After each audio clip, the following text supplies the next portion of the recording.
The bulk of your homework is not going to help you get amazing grades. Just a small shift in your mindset can make all the difference when it comes to this school year. Like, you guys know you need to stop. Hey guys, and welcome back to another video. So it's Shola, and today I'm going to be telling you how you can have an academic glow up, exit your flop era, and basically just become the top student this year, because you guys deserve it. Come on. I know you guys are tired of not receiving the grades that you want every single year. You want to improve your grades, you want to move up sets, and you want to do amazing. So today I'm going to be giving you the tips that can transform your student life and help you get to the top student this year. Let's get straight into it. So guys, in this video I'm going to be providing a lot of tips that people don't tell you, and it's going to have a lot of information. So make sure you grab your pen and paper and let's get straight into it. So before we start, be sure to like, comment and subscribe. So one of the most important things of becoming a top student is to make sure you write down your assignments and make sure you're organized. The first step to actually becoming a good student is to know what you need to do, because you can't expect to remember every single thing you need to do on your brain. You need to write it down physically. It may seem like common sense, but let's be for real. There's been times where you forgot your homework, you forgot that you even had homework, and then you had to do it 10 minutes before the class. This is not how you become a top student, and top students don't do this. You don't want to be the student who's turning up to class late, tired, with your eyes red just because you had to stay up the whole night to complete the assignment the day before. The part of becoming a better student is organizing your time properly and writing down everything. So if you don't want to use a physical planner, that's fine. Use your notes app, use your phone, use another app, anything that can help you. This is basically like having a second brain. As you guys know, thoughts enter your brain all the time and you forget a lot of them. So as soon as you think of something, oh, I need to do this, oh, I have a homework, write it down and make sure it's in a good place that you'll always see it. Write down the due date, any resources your teacher gave you that might help, and also make sure you write down the due date for like a day before the actual due date, so that at least means that if worst comes to worst, you finished it the day before. One thing about being organized, you can't be leaving things to last minute. So when you get home, start on that homework as soon as possible. Especially at the start of the year, you think, oh, it's not that deep, like it's just like we're just easing into it. Be serious from the start, because the way you are from the start is going to determine how you act throughout the year. Habits make up everything. I know a lot of people work good under pressure when they're procrastinating and they leave things to last minute, then they suddenly get like a burst of motivation. This shouldn't be you. Like this year, let's be serious. The reason that top students are the top students is because they make sure they do the things that they need to do quickly so that they have time to actually study outside of lessons. The bulk of your homework is not going to help you get amazing grades, but the actual studying outside of the homework, outside of the lessons, is what's going to get you those grades. So you need to make sure you're organized and you complete your homework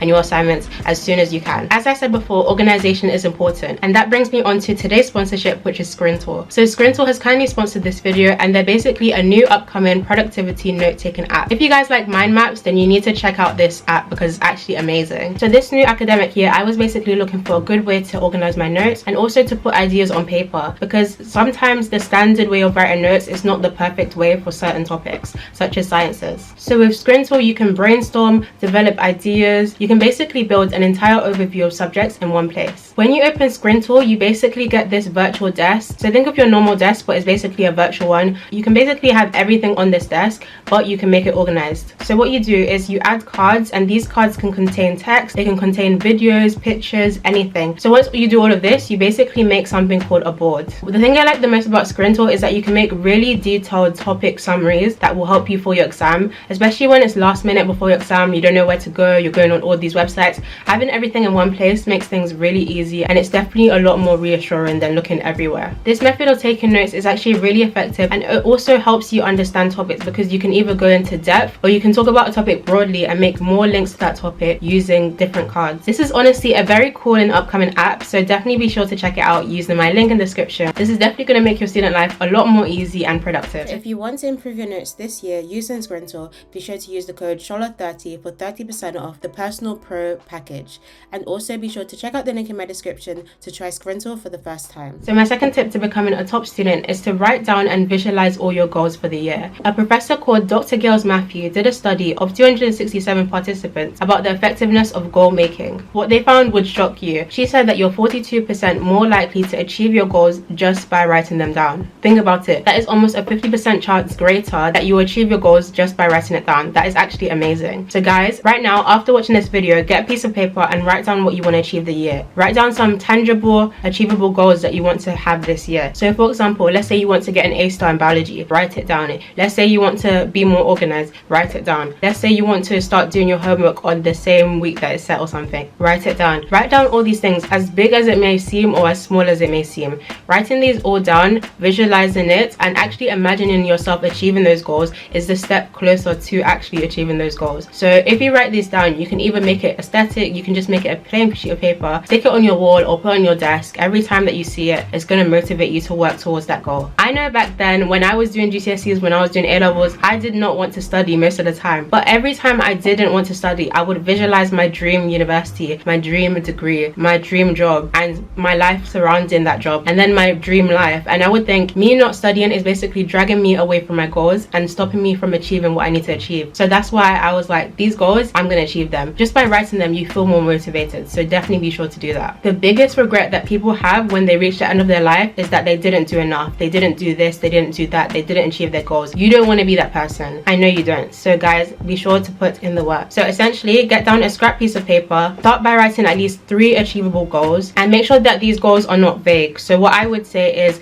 achieve A-star AA in my A-levels, get 4 marks in 3 essays, achieve a scholarship, apply for 2 scholarships. Things like this, even if they're big or small, it will really help you throughout the year. The third part of growing up academically is accountability. So accountability basically means how willing you are to take responsibility for your actions. So a lot of people tend to think if they get bad grades, it's basically not their fault. They're just not good at maths, they're not talented, they're not smart. But this is basically lacking accountability. I know that some subjects are harder than others. If you always have this closed mindset of this is too hard, I can't do it, I'm just not made for maths, I'm not made for this, you will never achieve those good grades. It has been shown in multiple studies that people who take accountability for their academic progress are more likely to do better than those who don't. They are more likely to see failure as a learning opportunity rather than something that's annoying, that's going to stop them, that's going to curb their motivation. They basically use failure as a source of motivation. So this year, stop having that fixed mindset of, oh, I can't do this, I'm not made for this, and start thinking more openly. Just a small shift in your mindset can make all the difference when it comes to this school year. For example, instead of saying, oh, I failed that exam, instead say, I failed that exam, let me see what I did wrong so that I can learn from this and I don't make the same mistake again. Getting good grades is essentially failing multiple times, but using every failure as a chance to learn from it. Changing every single mistake that you made so that in the future you don't make those mistakes anymore. And what happens when you don't make mistakes? You get good grades. So you just need to keep learning and learning. Don't stop just because you see a grade that you don't like. Use that grade to motivate you to get the grade that you need. Another thing is model your ideal classmate. So sometimes you look at someone in class and you think, how is this girl so smart? How is she always organized? How is she always getting amazing grades? It doesn't just come like that. It actually requires a lot of work behind it. You basically need to put in the effort. See how this student works. See how they do their homework. See how they complete their task. And you will see what you need to start framing your life around so that you can become that student. It isn't impossible, but initially it will feel hard because there's a lot of struggles you have to get over. There's a lot of resistance because you don't feel like doing your work. You're used to procrastinating. But as soon as you slowly implement these habits in your life, you will become a better student for it. At the start of the year, make an easily achievable promise that you will always do. For example, you can say, when I get home, I'm going to study 10 minutes every single day. And that is actually achievable. 10 minutes is not long. You're probably going to do it and you're probably going to think, maybe I could do 15, maybe I can do 30. It's just doing these small achievable goals that will make you feel motivated because you get to complete something and you also get to tick something off your checklist. The whole idea of being that student is putting in the effort that most students won't. That's literally the only way I was able to achieve the top 2% in my GCSEs. It's by putting in the effort, and it doesn't require inbuilt smartness. I wouldn't say I'm actually like a smart person. It just requires discipline. When you slowly add these changes to your life, you'll slowly see that you become that student that everyone wants to be. And I'm not saying this in a competitive way that you should start fighting people and you should start trying to be the top of the top. Just be what's good for you, what helps you to achieve the grade that you want to achieve, and that's it. Now, my final tip that a lot of you guys are not going to want to hear is reset your dopamine allowance. This basically means all of this TikTok, Instagram, YouTube, you guys know you need to stop. If you're someone who doesn't achieve good grades and you're always on these platforms, you're always on these TikToks, you're always doing scrolling, that's the reason why you're not achieving your grades, because your brain is so full of this dopamine from these apps that they give you.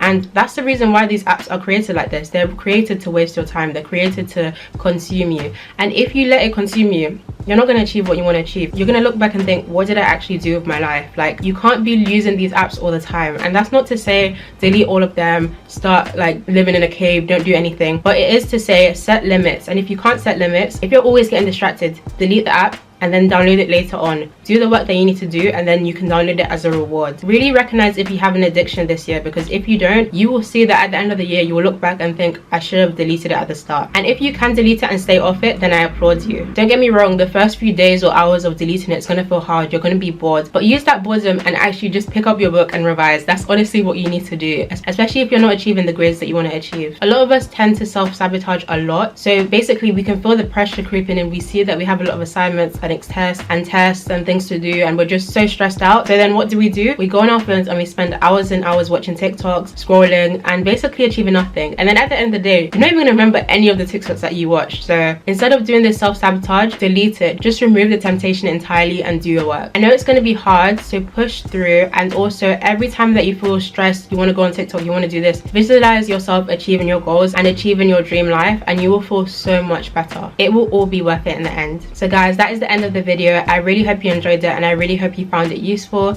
Be sure to like, comment, and subscribe for more advice like this, and I'll see you guys next time. Bye.